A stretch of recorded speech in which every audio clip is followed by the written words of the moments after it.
Unfortunately, at schools, you're required to learn whatever they teach you and then, write a test on it or, do exercise on it, all of which I find unpleasant and unhelpful. Hi there, Steve Kaufman here. Today I want to talk about, should you go to a language school to learn a language? If you enjoy these videos, please subscribe. You can click on the bell for notification. All right, so the overwhelming majority of people who study languages, who learn languages, do so, I think, at schools. Here in Vancouver, we have all kinds of schools downtown and elsewhere where people come to learn English. People go to Spain to learn Spanish. People go to China to learn Chinese, and so forth. And of course, there are schools here, say in Vancouver, that teach French or Arabic or whatever. These can range from universities to all kinds of language schools.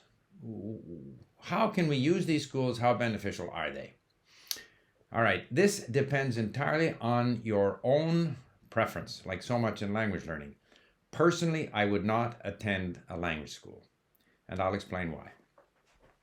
What the language school provides is instruction in the language. In other words, explanations of how the language works.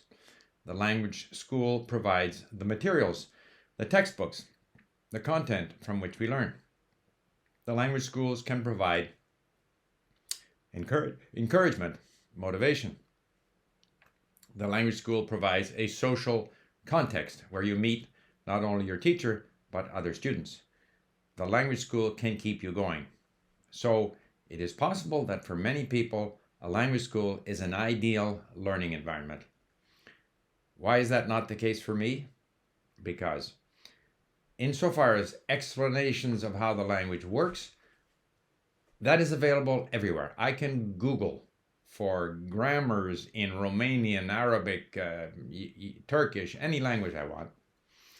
I can buy a small grammar book, occasionally leaf through it. I don't have to learn the structures and the rules of grammar on whatever order the teacher decides for me. I can learn these and look these things up and access the grammar whenever I want to on my own schedule, on my own. So I have no need for a teacher to take me through the explanation of the grammar and how the language works. Also, as many of you know, if you've been listening to me, I believe that the introduction of grammar, it's not something that you can get up front that explains the language to you and then you can proceed and learn the language. Rather, it's a matter of getting a lot of the language in you, listening, reading, using LINC if you're using LINC, and then looking up items of grammar whenever you want. So you might have an initial overview, forget most of the rules that you saw there, and then go back time and time again on your own schedule to refer back to explanations of how the language works when you are curious about something. Unfortunately, at schools, you're required to learn whatever they teach you and then, write a test on it or, do exercise on it, all of which I find unpleasant and unhelpful. When it comes to the context, the content, the materials, again, the range of language content that's available on the internet is far, far greater than what the teacher can provide you. In fact, the best teachers will direct you to resources on the internet, whether it be beginner material or at the other end, movies from Netflix and so forth in the language that you are learning. So I have no need for a school to provide the sort of learning content that I need. I'll go and find that on my own. But it may well be that a person who's not as well organized in finding this kind of content would benefit from being at a school where there is more discipline. Now, of course, you don't have to go to a school. You can have an online tutor, such as I have for Persian, and that person, or Arabic or other languages, and that person can often be very helpful in finding or even creating, as is the case with my Persian tutor, content. So the school can be a source of content, but that's not the only source of content. The school provides a social context. You meet other learners. That has its pluses and minuses. If you're in a classroom with 10 other people, some people will be better than you, some people will not be as good. It can sometimes, for some people, it can be motivating that some people are better than them. Other people may be discouraged by the fact that other people are better than them. Also, listening to people who speak with a heavy accent or who have trouble speaking and having to listen through that in a classroom is not something that I enjoy. I would far rather just listen to a native speaker. Even if I'm listening on my AirPods or listening in a movie. In other words, I can achieve a more sort of native language listening and reading context, which is better for me than sitting in a classroom listening to other people answer questions or interact with each other or with the teacher. So now, granted, you make friends in the classroom, and that's a major motivation. That can be good. It can be bad. If I see the students in downtown Vancouver who are learning English, I find the Brazilians get together with each other, the Mexicans get together with each other, the Koreans get together with each other. So my question is, are they in fact using this sort of social connection opportunities of a language class in order to practice their language and learn the target language? Or are they socializing with people from the same background? The more time you spend with the language that you're learning, the better you will do. So if you end up spending time talking to people in your own language, that is time that's taken away from, learning the language.